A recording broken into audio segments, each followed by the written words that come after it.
नाशिकमध्ये आज दोन मोठ्या लग्न समारंभांची जोरदार चर्चा आहे।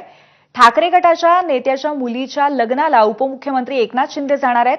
हे एक महत्त्वाचं लग्न आहे। महानगर प्रमुख विलास शिंदेंच्या घरी हा लग्न सोहळा होतोय आणि या सोहळ्याचं उद्धव ठाकरेंनाही निमंत्रण आहे, मात्र ते जाणार की नाही हे मात्र अजून निश्चित झालेलं नाहीये। पण या सोहळ्याला संजय राऊत मात्र नक्कीच उपस्थित राहणार आहेत। आणि दुसरीकडे फडणवीसांच्या पुतण्याचं सुद्धा लग्न आहे। माजी मंत्री शोभा फडणवीसांचे नातू तन्मय यांचा विवाह सोहळा नाशकात पार पडतोय।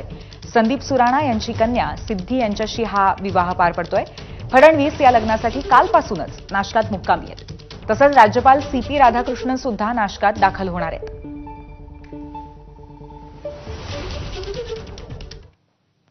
कोण कोणाच्या लग्नाला येतं हा काय राष्ट्रीय विषय आहे का, असं संजय राऊत म्हणाले।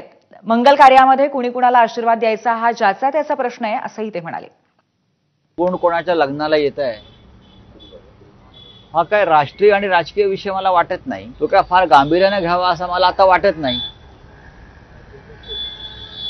एखाद्याच्या मंगल कार्यामध्ये कोणाकडून कोणाला आशीर्वाद द्यावेत त्याच्या व्यक्तिगत प्रश्न आहे ना। हे मंगल कार्य आहे एवढंच मी म्हणतो। त्याच्यामुळे मंगलमय लोकांनी अशा कार्याला यायचं असतं। आता त्यांनी कोणाला बोलवलं मला माहित नाही।